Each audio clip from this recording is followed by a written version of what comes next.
English News Assistant. Read the native language translation first, and follow the broadcasting to read aloud. Witness the miracle in 3 months. 1. Over the weekend, the world watched with a mixture of fascination, anticipation, excitement and horror as the Russian paramilitary Wagner Group appeared to launch a direct challenge to the nuclear-armed Russian military establishment. 2.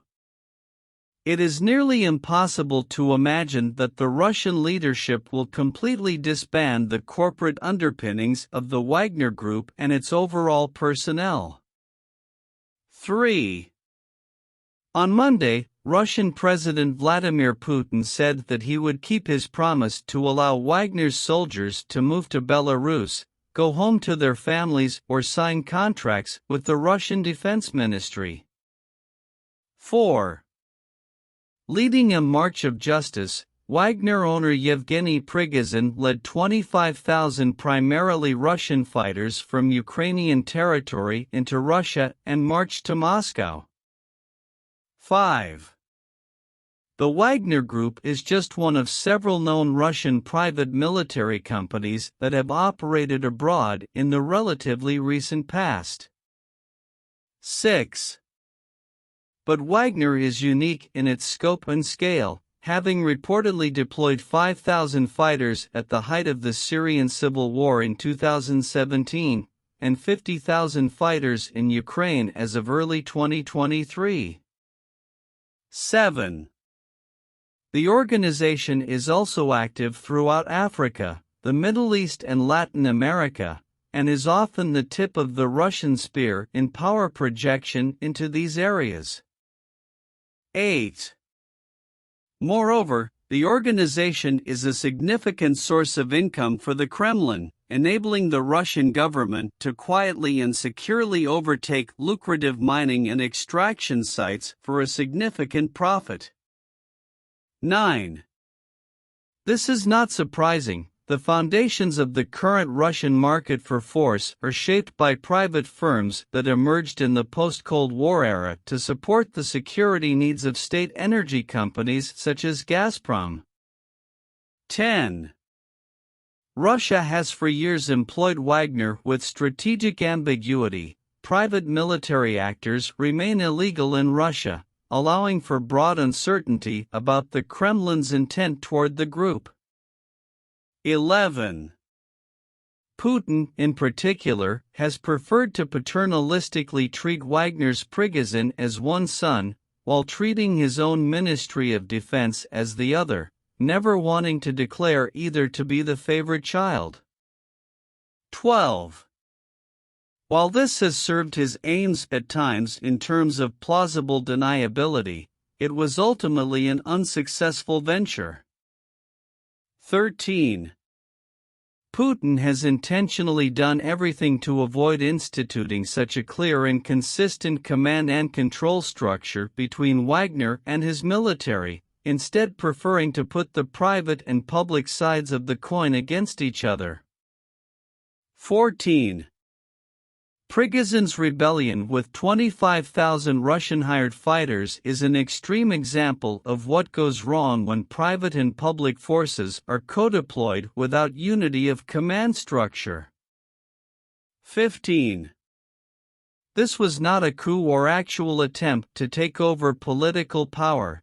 It was a theatrical power play by Prigozhin to demonstrate his significance in relation to other parties in Putin's inner circle. 16. It came as the Russian Ministry of Defense attempted to bring Wagner fighters under its direct control through individual contracts by the end of June, which would have effectively circumvented Prigozhin's control in Ukraine. 17. Russia's next steps will be carefully calculated and may include a renaming or rebranding of the Wagner Group, the replacement of Prigozhin as its leader and potential withdrawal of Wagner fighters from any territories adjoining Russia, including from Ukraine, due to the risk of another mutiny. English news assistant. Read the native language translation first, and follow the broadcasting to read aloud. Witness the miracle in 3 months. 1. A Vice in Virtue Ministry spokesman told the BBC businesses had 1 month to comply, starting from July 2 when they were first informed of the move. 2. Taliban have barred teenage girls and women from classrooms, gyms and parks, and most recently even banned them from working for the United Nations. 3. The Taliban have also decreed that women should be dressed in a way that only reveals their eyes, and must be accompanied by a male relative if they are traveling more than 72 kilometers, 48 miles. 4. The restrictions have continued despite international condemnation and protests by women as well as activists speaking up on their behalf. 5. Shutting beauty salons was part of a wide range of measures imposed by the Taliban when they were last in power between 1996 and 2001. But they reopened in the years after the 2001 US-led invasion of Afghanistan. 6. Reacting to the new closure, an Afghan woman speaking anonymously told the BBC, the Taliban are taking away the most basic human rights from Afghan women. 7. They are violating women's rights. By this decision, they are now depriving women from serving in other women. When I heard the news, I was completely shocked. 8. It seems the Taliban do not have any political plan other than focusing on women's bodies. They are trying to eliminate women at every level of public life. 9. Beauty salons remained open even after the Taliban retook power 2 years ago following the withdrawal of U.S. forces. But shop windows were often covered up and images of women outside salons were spray-painted to hide their faces. 10. The Taliban government has not explained what prompted the ban, or what alternatives, if any, would be available to women once the salons shut. 11. Another Afghan woman who asked not to be named said her friends had confirmed the closure of hair salons in Kabul and elsewhere. 12. It's more shocking news for Afghan women, she told the BBC. I went out and saw all the salons in my locality were closed. 13.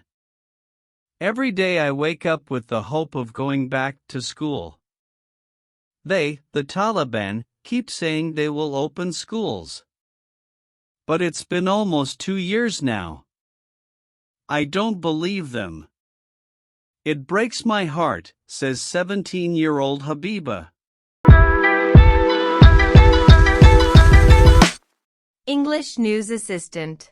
Read the native language translation first, and follow the broadcasting to read aloud. Witness the miracle in 3 months. A judge received high praise for delivering a powerful rebuke to the Biden administration regarding big tech censorship on July 4. Many people found the judge's remarks to be remarkable and long-awaited, expressing their relief and satisfaction with the strong stance taken. U.S. District Court Judge Terry A. Dowdy ordered an injunction on Independence Day to prevent White House officials and federal agencies from meeting with tech companies about social media censorship, arguing past actions likely violated the Constitution. I think that language reflects that this was a stunning rebuke, but also an appropriate one, former Director of National Intelligence John Ratcliffe told America's Newsroom Wednesday. The holiday injunction was in response to recent lawsuits from Louisiana and Missouri attorneys general. The suits allege that the White House coerced or significantly encouraged tech companies to suppress free speech during the COVID-19 pandemic. Several federal officials and agencies, including some of Biden's cabinet members and White House Press Secretary Karine Jean-Pierre, have been barred from contacting social media companies in efforts to suppress speech. The injunction, which was obtained by Fox News, states that the government's actions likely violate the free speech clause and that the court is not persuaded by defendants' arguments, dealing a significant blow to the White House. I read this opinion yesterday. I couldn't stop saying thank you. Finally, Outkick founder Travis said on Fox and Friends Wednesday. This is going to be incredibly difficult for the Biden administration to overturn. It's unbelievable the amount of information and the discovery that we were able to obtain through this particular case should concern all Americans, irrespective of their political ideology, their party affiliation, Louisiana Attorney General Jeff Landry remarked earlier on the show. The judge basically spells it out. He does it in this great 120-page opinion. He takes things step by step. He says, look, the government went out there and censored America's speech on COVID-19, on vaccine policies, on mask mandates, on election questions, in the Hunter Biden laptop. This action clearly violates the principles of the First Amendment, the judge stated. He further expressed concern about the government's increasing control over information, comparing it to the concept of a controlling entity like the Ministry of Truth from George Orwell's famous novel. If the allegations made by plaintiffs are true, the present case arguably involves the most massive attack against free speech in United States history, the injunction adds. In their attempts to suppress alleged disinformation, the federal government, and particularly the defendants named here, are alleged to have blatantly ignored the First Amendment's right to free speech.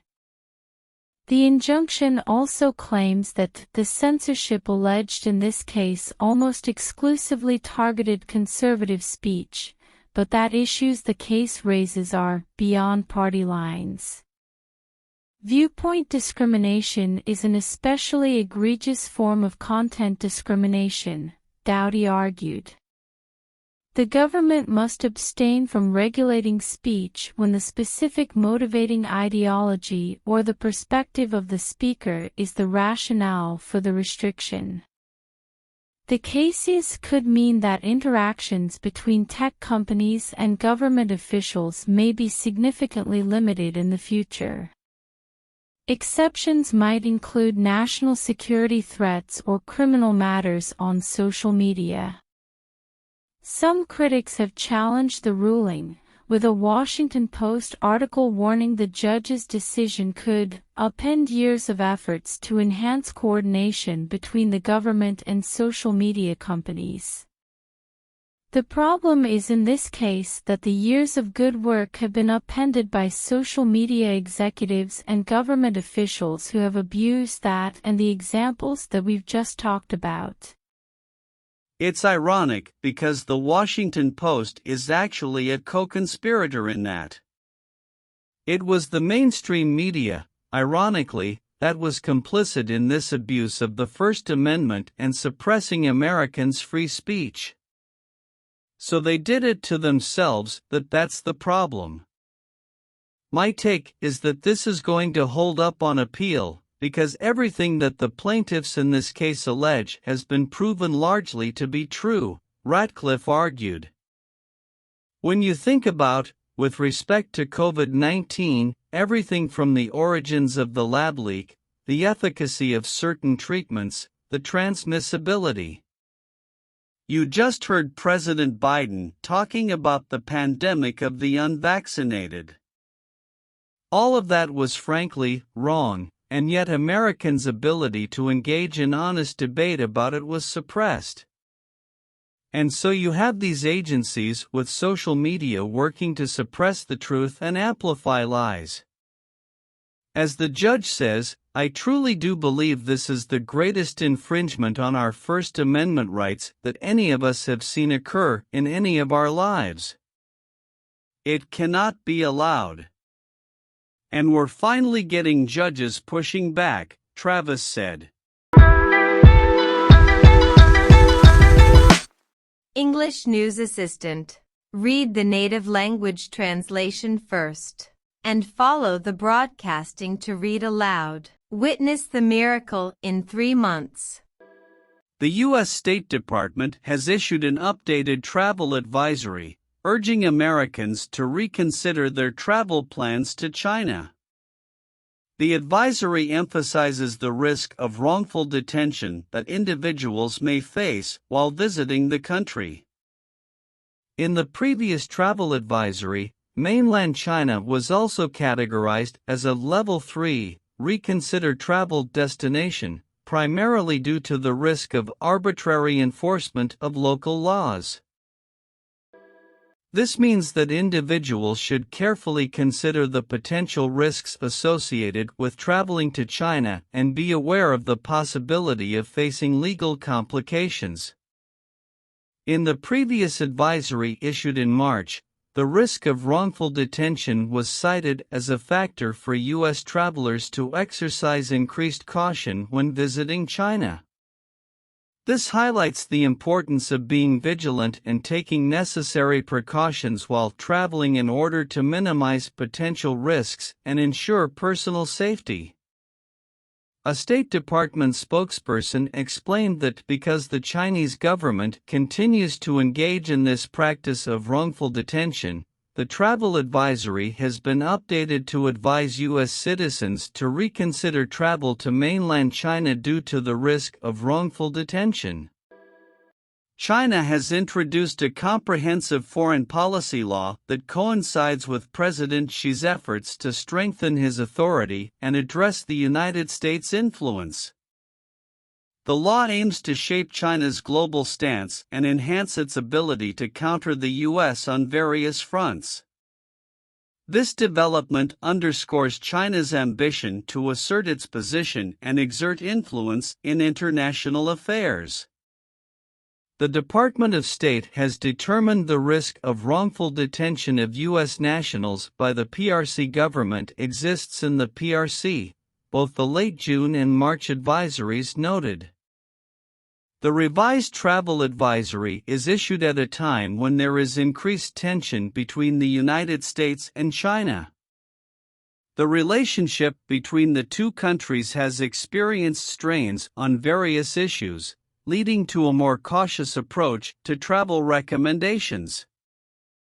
Secretary of State Antony Blinken traveled to Beijing last month in an effort to stop relations from continuing to plummet at a time of lingering distrust. At a news conference at the conclusion of the visit, Blinken said the U.S. and China had made progress towards steering relations back on track as both sides agreed on the need to stabilize the bilateral relationship between the two superpowers. The top U.S. diplomat also said he raised the cases of the 3 Americans known to be wrongfully detained in China, Kylie, Mark Swiden, and David Lin, and noted that there are negotiations underway to try to secure their release. Treasury Secretary Janet Yellen will be visiting Beijing this week in an ongoing effort to improve and stabilize the relationship between China and the United States. This visit is part of diplomatic efforts to engage in discussions and find common ground on various economic and financial matters. The purpose is to foster dialogue and cooperation between the two countries in order to maintain stability and promote mutual understanding. English News Assistant. Read the native language translation first, and follow the broadcasting to read aloud. Witness the miracle in 3 months. The top Democrat on the House Appropriations Defense Subcommittee warned Friday that it was a mistake for President Biden to greenlight sending controversial weapons known as cluster munitions to Ukraine. The Biden administration plans to provide Ukrainian troops with controversial weapons known as cluster munitions, a battle tool that has been banned by more than 100 nations. The weapons meant for Ukraine to attack dug-in Russian forces are modern versions that leave behind fewer duds that could kill civilians, U.S. officials said. The decision is significant because Ukraine has pleaded for the U.S.-made weapons for months, and appears to have made little progress in its long-awaited counteroffensive. The Pentagon announced Friday that it was supplying Ukraine with 155 mm artillery shells containing the cluster munitions. Cluster munitions, artillery shells or bombs that disperse smaller weapons known as bomblets, have generated international condemnation because of the indiscriminate way in which they can maim and kill. A primary concern is the dud rate, the number of bomblets that don't explode on impact and become, essentially, landmines that can remain lethal for decades. We recognize that cluster munitions create a risk of civilian harm from unexploded ordnance. This is why we deferred the decision for as long as we could, National Security Advisor Jake Sullivan said. But there is also a massive risk of civilian harm if Russian troops and tanks roll over Ukrainian positions and take more Ukrainian territory and subjugate more Ukrainian civilians because Ukraine does not have enough artillery. That is intolerable to us. Russian and Ukrainian forces, both of whom have the weapons in their arsenals, have used cluster munitions in the war that began in February 2022, after Russian President Vladimir Putin launched an unprovoked, illegal invasion. Russia, Ukraine, and the United States did not sign the treaty banning cluster munitions. The Pentagon maintains that they are necessary because they allow a smaller force, with fewer weapons, to take on a larger adversary. Allows combatant commanders to use weapons with higher dud rates in extreme situations to meet immediate warfighting demands, according to a 2022 report from the Congressional Research Service. Sullivan said Ukraine requested the cluster munitions weeks ago and provided written assurances that the munitions will be used in a way that minimizes risk to civilians. He said the decision was made in consultation with allies. "I'm not going to stand up here and say it was not a difficult decision," Sullivan said. "It's a decision we deferred. It's a decision that requires a real hard look at the potential harm to civilians." A U.S. official briefed on the decision to provide Ukraine with cluster munitions said the shells the Pentagon plans to provide are modern versions with a dud rate of around 2%. The official, who was not authorized to speak publicly, said Ukraine has an urgent need for the weapons to deny Russians access to routes and destroy their armored vehicles as they try to advance or retreat. Sullivan said the idea that Ukrainian forces would willy-nilly use the cluster munitions to potentially harm fellow citizens would be at odds with their fundamental desire to protect their countrymen. The Pentagon press secretary, without acknowledging that a decision had been made to provide cluster munitions to Ukraine, said a variant under consideration contained fragments that could be used against concentrations of Russian troops.